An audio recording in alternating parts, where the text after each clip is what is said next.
Good afternoon, everybody. Welcome to TMX Adventures. Lisa here. Hey, this afternoon I am getting ready for dinner. It's mid-afternoon. Actually, it's after that. It's nearly 4 o'clock. And we've got a topside roast in the fridge, defrosted, ready for dinner. So I was going to make a coating with you guys today, show you what that looks like and show you how easy it is.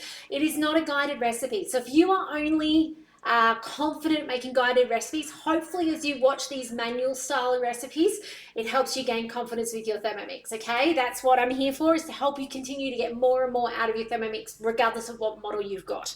So this recipe was just one I found online that people raved about, and I've kind of somewhat converted it to Thermomix, but it's nothing hard. I reckon you could do this even if your Thermomix only just got on the bench. First ingredient is, it says plain flour. I'm using gluten-free plain flour. So it says a tablespoon. So I'm just going to grab my dessert spoon and I'm going to put it into the bowl, and I'm trying to miss the center of the blades there. You can see I didn't want it to land on top of that little shaft. It says a tablespoon. I'm just putting a little bit extra in because this is a dessert spoon. So that's the first ingredient. The second thing is some oil. So it said a tablespoon, which is 20 grams in our Thermomix language. It could be 30, but close enough is good enough. It'll work amazingly with 20 or 30. Okay, some oil. So this is going to get smeared all over my meat, and I'm going to tell you what we do with it after that. Now we need 2 teaspoons of mustard. Okay, so I'm going to use whole grain mustard. I actually think you could use either. I think you could use your Dijon or this. Excuse my dishwasher. That's not my stomach rumbling. That's the dishwasher. So 2 teaspoons of this. Okay. Then we're going to put in 1 teaspoon of thyme. You know, like dried thyme leaves. Okay, we're going to put those in. So I'm just going to guesstimate that that's about a teaspoon. Still trying to miss that center of the bowl. And then we're finishing it off simply with salt and pepper, which makes it super easy. So in with some ground pepper. Just whatever you feel's right. Say hi if you're watching on today, by the way. Tell us if you've made something yummy in your Thermomix. I had a message today from Anne. She's made some beautiful curd and she made chunky bolognese. How good is that? The other ingredient is salt, a decent amount of salt. Okay, now I am cooking a topside. I'm going to go probably, how much is that? I'm going to say like a quarter, maybe a half a teaspoon. So we're doing a top side, and I'm going to, my oven is on already at 220. It's going to go in the oven, so I'm going to coat this all over, put it in my Fira cookware. You could just use a normal tray. I like Fira because it gets up really hot, and I like at the end to be able to put other things around it. It's a big roasting dish. Check that out in the mix shop if you haven't already seen the Fira-ware and you don't have roasting dish. Check that out. I love the Fira-ware. So, and if you do go shopping in the mix shop, please check my name is displayed before hitting that checkout button. Whether you're buying a Thermomix or buying Fira or buying a scrubbing brush, doesn't matter how little. Please take a moment to look above checkout and make sure my name's displayed. So yes, mine's going in there. I'm going to rub this all over and then I'm going to put it in the oven, 220 degrees for 20 minutes. So it starts hot, so you get a really nice coating on it. And then you're going to turn that temperature down to 160, 180 if it's an old school style oven. I'm having a little moment where I'm like, where, here we go, where is my lid for my Thermomix? And the rest of the time is then, and it's going to take about another hour, 15, hour and a half, and this is going to come down to the size of your piece of meat. But if you've got a sensor or our old-fashioned meter plus, you can put that in your meat and it's going to tell you when it's done. How good is that? So let me spin this up for a second. It is not going to take long to do this. I'm just going to put 20 seconds speed 4. I'm going to go grab my sensor and I'm going to show you how we put this together.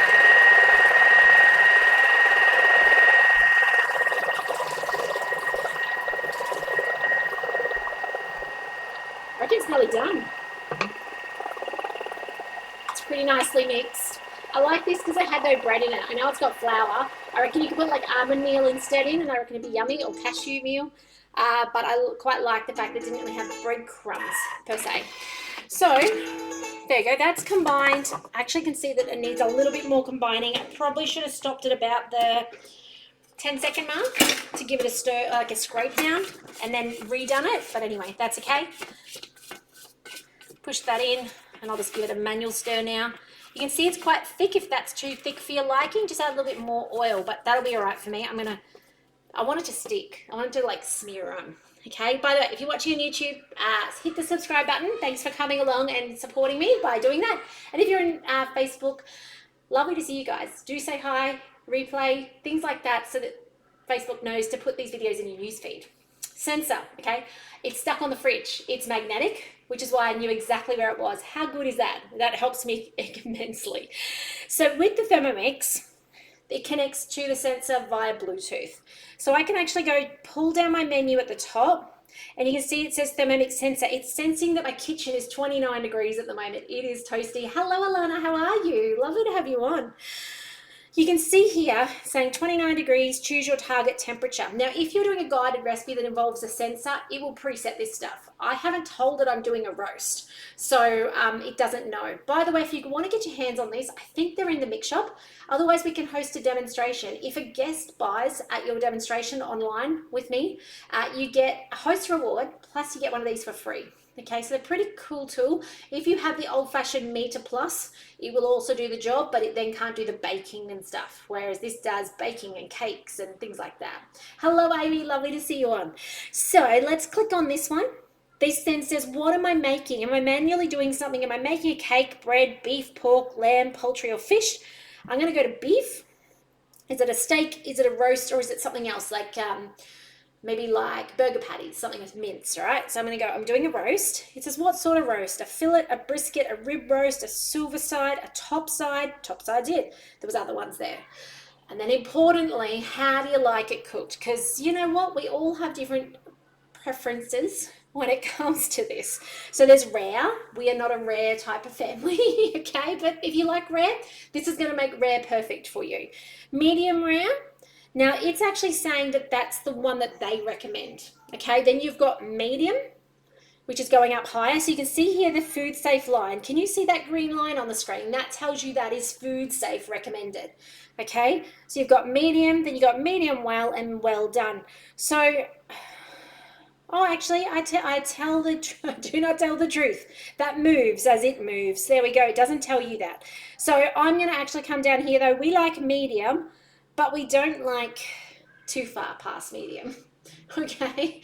One of the really important things with meat, though, what I've learned over the years, and I'm not very skilled at this, is allowing enough time for it to rest for at least 20 minutes, longer, up to an hour if you can, covered.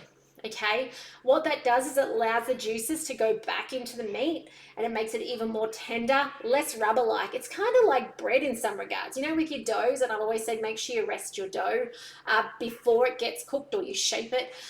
That's to allow it to rest so that it relaxes, and the meat is no different. It's all tense, it's been cooked, and it needs to relax. So then I just go send, and it tells me what to do. Insert the probe, make sure the little line in it, there's a little indent in it, make sure that's into the meat, and then go okay. And then it's saying I'm going to go to 60 degrees. I'll put this in the oven, well, put this in the meat, coat the meat, put it in the oven. I'll take a photo of this, that when it's done in a second. You do not want to see me rubbing this on the meat. I don't like getting dirty hands. And then I have to stop the recording to wash my hands, and then I have to touch my mouse with the raw meat hands. Not my cup of tea. So I'll take a photo, right? So it's going to be coated. This is going to be put in it. One little tip when you get your sensor, sometimes it doesn't like it if you leave this too far away from the oven. It actually has magnets, so you can stick it safely on the outside of your, if you've got like an steel outer on it, as long as it's not too hot, like if it's got heat-proof glass, most do these days. Or I just sit mine above. I've got a bench above it, just sits above, perfectly fine. So this is, it has a bit of a communication. It goes from that to here to the Thermomix. If you don't have a Thermomix, you can do it on the app. There's an app on your phone as well, communication, Cooking Center it's called. And same thing, set it up on your phone. So this is a sensor, fabulous, absolutely love it. Great tool to go with your Thermomix. Just another thing to remind you something is done. And I need those things in my life, okay? Another thing alarming at me. By the way, it's also got a little thing in the end. So if you have it in something like a cake, so it doesn't sink in, it sits on the side of the cake dish. Imagine that's the side of my cake dish or my tray. And it has then holes in the top for the prong to go in, into the dish, so that into the cake batter so it doesn't sink. And then that just lives in the bottom there. They've thought of everything. I love it. So I'm going to go rub this meat all over with this topping. I'll put this in it, I'll put a picture up, and when it comes out the oven tonight, keep an eye out for the final product. Let me know if you have a sensor or a meter. Let me know. I'd like to know that you do, and I'd like to know you're loving it and using it. If you don't have one, I presume you cook roasts and you already know how to do it, okay? Because I can't say cook it for this long exactly, because your piece of roast and my bit will be completely different. But I'm excited for this. It smells amazing. That thyme and that Dijon together, it is beautiful. I wish I could send it to you through the screen. But have a lovely afternoon, guys. Take care in all you are doing. If I can support you with your Thermomix, reach out. If you've got friends and family considering a Thermomix, please make sure you reach out, get your referral link so you can get $100 to shop in the Mix Shop when they buy.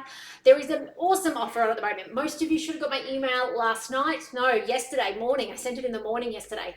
Or lunchtime, sometime. It's all blurred together. So most of you should know the new offers out. And for those of you with a TM5 watching on, there is an amazing offer for you. Okay, it's quite a high value offer. You'll get a discount on your TM6, plus you're then going to get a Woolworths gift card and a bowl set.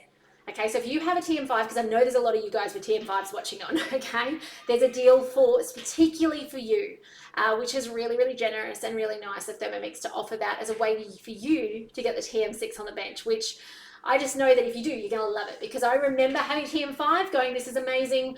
Why do I need a TM6? I was like, why did they release a new model? And then when I got it on the bench, the wow of what it actually does, and so easily, and so it's streamlined. It's not, I'm not going to say the word I want to say because it sounds bad for a TM5, but the TM5 is amazing, but this takes that amazing to the next level. The word I was going to use is clunky. I found that the TM5 in hindsight was that you have to synchronize things over. There's multi-steps to get a recipe to the machine, whereas with the TM6, it's seamless. And I love that. That's just on the base level. Like, that's without looking at modes and without looking at high heat, like just on that fundamental stage of it's just seamless to be able to cook via guided recipes, which we know when you do that, you use your Thermomix more than you ever dreamed you were going to. So, and by the way, some of you joined me last night on the Cookidoo workshop. That was heaps of fun. I hope you walked away with some new skills, when I'm pretty sure you did. And I've loved getting the feedback today and also hearing what you're doing differently. So that's pretty cool. But otherwise, I'm going to stop talking. I'm going to get this roast in the oven so we have dinner tonight. Have a lovely day. Take care. Let me know if I can help with anything, and I'll see you in the next video soon. Bye for now.